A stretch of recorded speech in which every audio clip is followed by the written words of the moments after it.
Abramos a Bíblia, meus irmãos, no Evangelho segundo escreveu João, capítulo 4.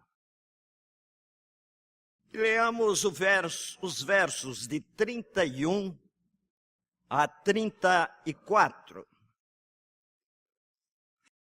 Nesse ínterim, os discípulos lhe rogavam, dizendo: Mestre, come.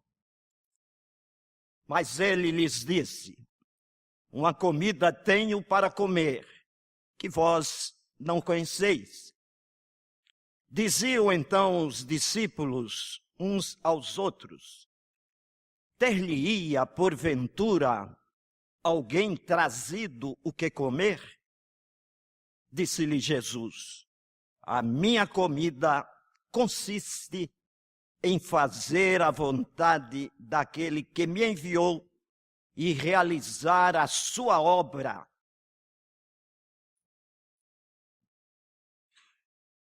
Ó Deus, que a tua palavra lida sirva para a nossa edificação e que pela exposição compreendamos melhor a tua vontade para cada um de nós.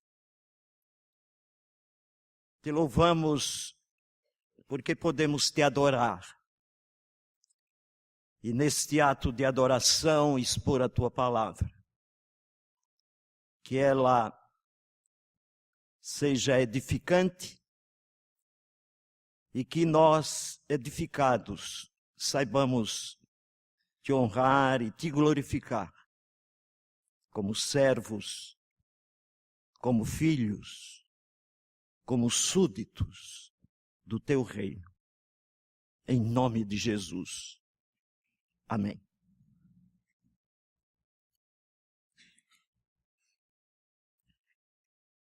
Meus irmãos, isto é mais ou menos o final da parte escriturística, onde se dá o encontro de Jesus com a mulher samaritana. É um texto riquíssimo. Aquele encontro elucida vários problemas entre samaritanos e judeus. Naquele encontro, Cristo se identifica como o Messias, coisa que ele não faz em outras circunstâncias, em outros diálogos, em outras preleções. Mas, diante daquela mulher, ela ouve dos lábios de Cristo a sua vocação messiânica e a sua presença divina no meio de Israel. Naquela conversa, Cristo define regras permanentes sobre o culto.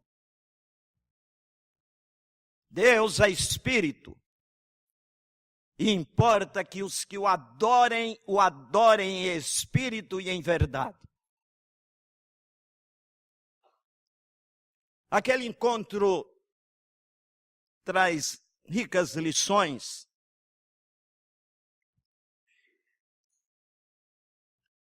E agora, numa sequência quase final,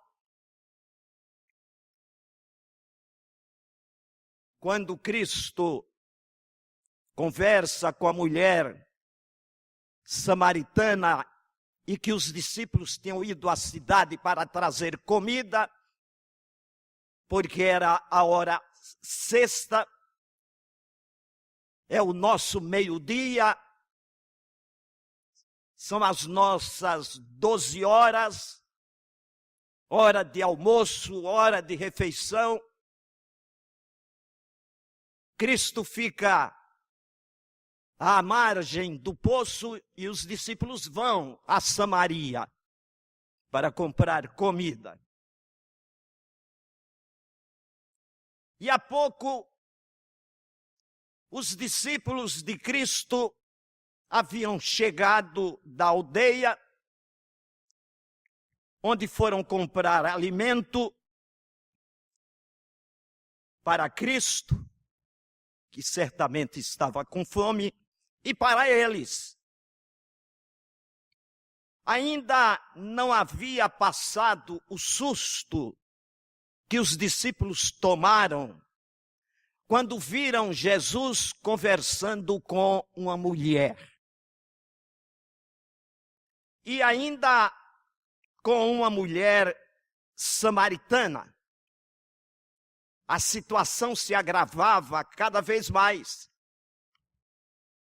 Não era comum um judeu publicamente conversar com uma mulher. E Cristo judeu conversava com uma mulher. Mas o pior ainda, aquela mulher era uma mulher samaritana. Se era censurável um judeu conversar com um samaritano, mais censurável ainda era um judeu conversar com uma mulher. E a presente situação se tornava mais drástica, porque ela era, como dissemos, uma mulher samaritana. Os samaritanos não se comunicavam com os judeus. Na história de Israel, os samaritanos se misturaram com outras nações. Desviaram o culto. Perderam uma linha teológica que Israel sempre teve. Por isso, eram desprezados pelos judeus. E eles, orgulhosamente, não se curvavam aos judeus e tinham os judeus como inimigos. Agora, meus irmãos, esta mulher com quem Cristo havia conversado sobre água viva, sobre fonte que salta para a vida eterna,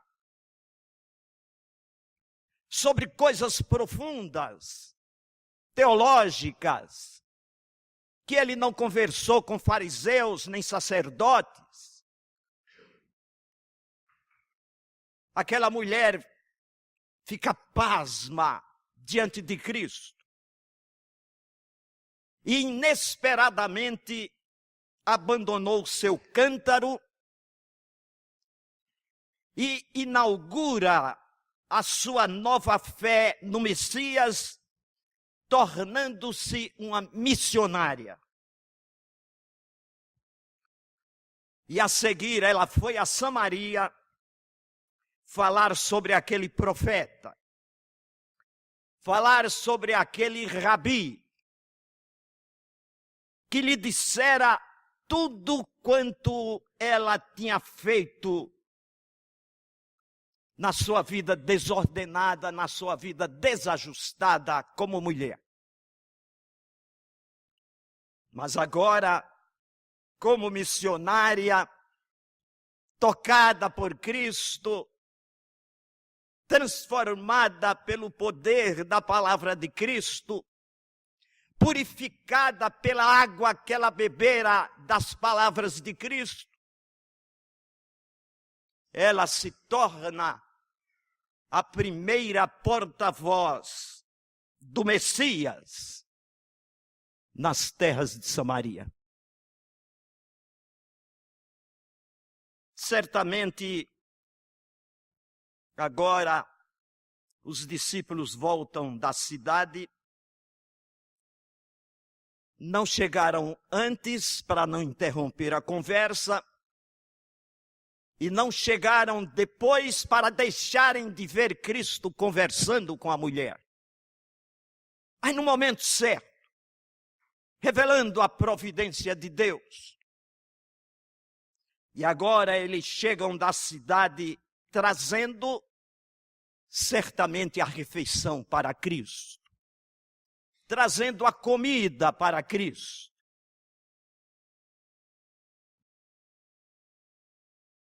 Nesse ínterim, é assim que o texto lido começa, os discípulos lhe rogavam, dizendo: Mestre, come.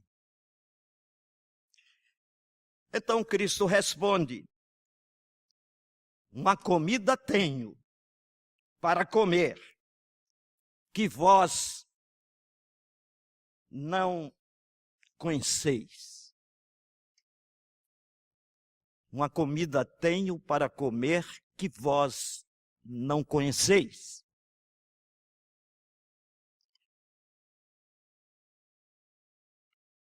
Jesus não faz questão de utilizar o seu direito de parar um pouco e receber o seu alimento material. Mas por ora, ele sacrifica esse direito pelo prazer e alegria em fazer a vontade de Deus, em honrar a vontade do seu Pai. Certamente ele estava confortado e satisfeito por ter atingido o coração de uma mulher pecadora. Ele se achava confortado pelo fato de que agora aquele coração iluminado pela sua palavra e transformado pelo poder, pela sua misericórdia, certamente ele sentia-se alimentado porque aquela samaritana já se tornara a sua testemunha na pregação do Evangelho da graça. Cristo sabia que esta era a vontade do Pai e que também era a obra que ele teria de realizar entre os homens. Isto, meus irmãos, era o seu alimento, era o seu prazer, era o seu alimento espiritual.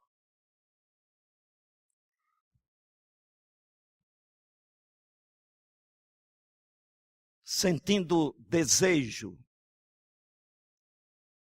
desse alimento, o salmista Davi diz: ensina-me a fazer a tua vontade, pois tu és o meu Deus. Cristo falava de uma outra comida. Certamente Cristo estava faminto. Já era mais de meio-dia. Era hora de comida. Cristo era Deus, mas se transformava em homem. Encarnou. E recebia em si todas as necessidades humanas. E o mestre tinha fome. Por isso é que os discípulos dizem: mestre, come. Disseram os discípulos. Mas Cristo diz: uma comida tenho para comer, que vós não conheceis. E os discípulos disseram: ter-lhe-ia alguém trazido comida antes de nós? Alguma comida para ele comer? Isso era quase impossível, pois Cristo era judeu e estava em terreno samaritano. Difícil era um samaritano trazer comida para um judeu. Mas Cristo explica, dizendo: a minha comida consiste em fazer a vontade daquele que me enviou e realizar a sua obra.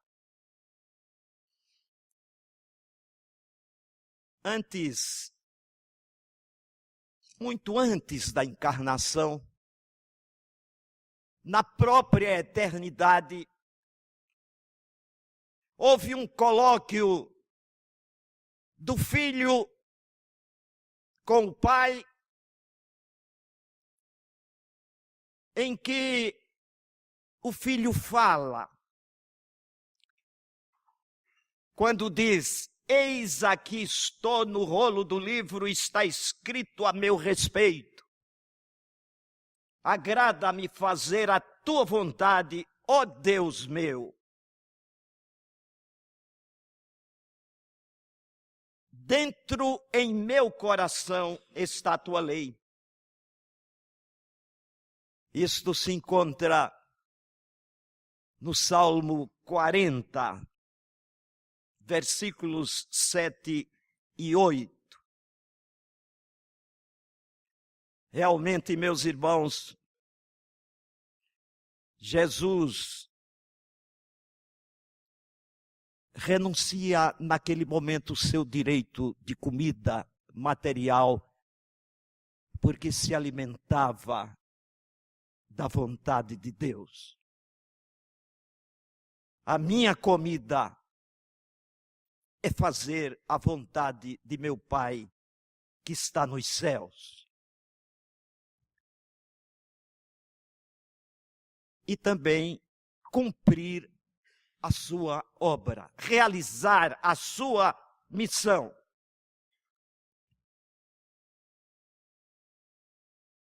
Davi estaria dizendo: ensina-me a fazer a tua vontade, Deus, pois tu és o meu Deus. Será, meus irmãos, que nós temos feito oração igual a Davi? Ou colocado a santa vontade de Deus como alimento acima de saborosas refeições? Ou dizemos em nossas orações, como Cristo no Getsêmani: contudo, faça-se a tua vontade e não a minha. A minha comida consiste em fazer a vontade daquele que me enviou e realizar a sua obra. E Cristo coloca na sua oração modelo esta apóstrofe: seja feita a tua vontade, assim na terra como nos céus. Cristo nos diz, meus irmãos, que o seu alimento é fazer a vontade do Pai e consumar a sua obra. E ele a isto foi fiel, plenamente fiel. Fez em tudo a vontade de Deus. Fez em tudo a vontade daquele que o enviou. E de maneira perfeita, completa, consumiu a sua obra quando deu no seu último alento, na cruz do Calvário, clamando: tudo está consumado. Toda a obra da redenção estava consumada por Cristo na sua morte. Meus irmãos, foi para isto que Cristo veio, para cumprir a vontade de Deus e para realizar a obra que lhe foi destinada pelo Pai. Nós, nesta noite de culto, podemos nos alegrar e até nos emocionar quando o Senhor Jesus nos revela em João 6, 39 e 40, qual é essa vontade do Pai.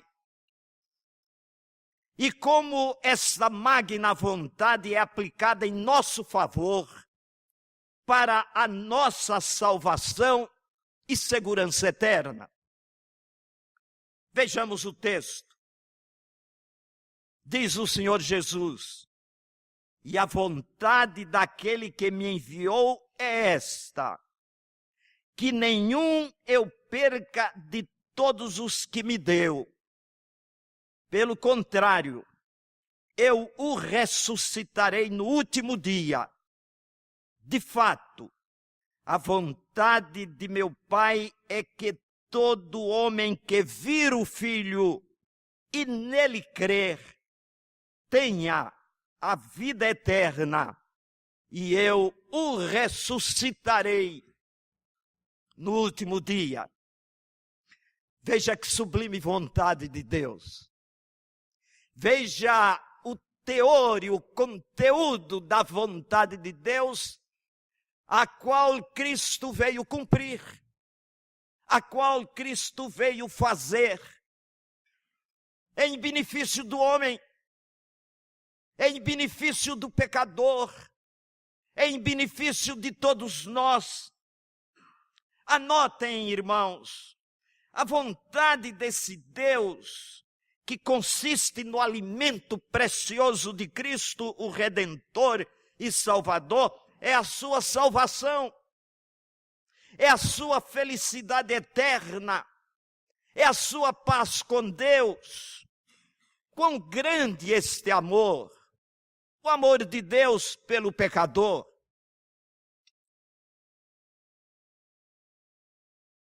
O seu grande amor é maravilhoso. De todas as maravilhas de Deus, esta é a maior. Cantamos agora. A vontade de Deus realizada por Cristo. E a obra de Deus efetivada por Jesus é a minha salvação. É o perdão dos meus pecados. É a reconciliação com Ele. E todo aquele que vir o Filho e nele crer, tenha a vida eterna. E eu o ressuscitarei no último dia. Que maravilhoso o amor de Deus. Que grande amor Deus tem demonstrado por nós, por você, por mim. Diante disto que faremos, diante desta maravilha de amor, que Cristo investiu e concentrou de todo o seu coração, a ponto dele se alimentar desta vontade do Pai.